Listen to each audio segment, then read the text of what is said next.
দেশের সংস্কার ও রক্ষার কাজ নীতিবানদের হাতে তুলে দিতে জনগণের প্রতি আহ্বান জানান বাংলাদেশ জামায়াতে ইসলামের আমির ডক্টর শফিকুর রহমান।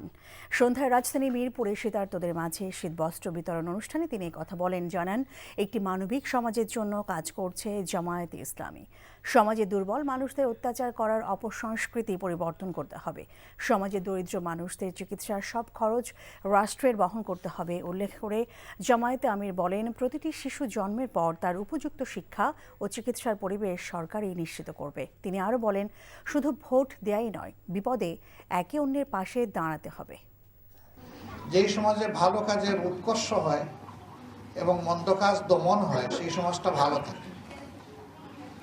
আমাদের দেশে অনেক রাজনৈতিক সংগঠন আছে, সবাই একটা স্লোগান কমন দেয়, আমার চেয়ে আমার দল বড়, আমার দলের চেয়ে আমার দেশ বড়।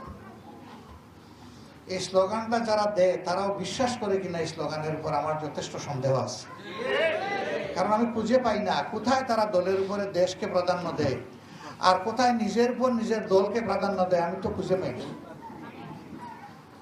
এটা মানুষের সাথে উপহাসের সামিল।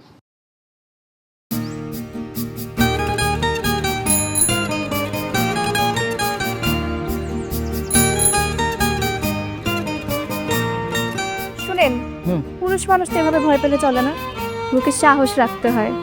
যা বলবেন সোজা সাপটা বলবেন।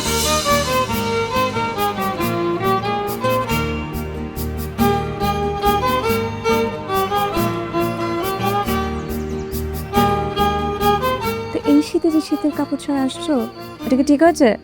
তোমাকে দেখার পর থেকে আমার জীবন থেকে শীত, গ্রীষ্ম, বর্ষা সব চলে গেছে, শুধুমাত্র তুমি আছো।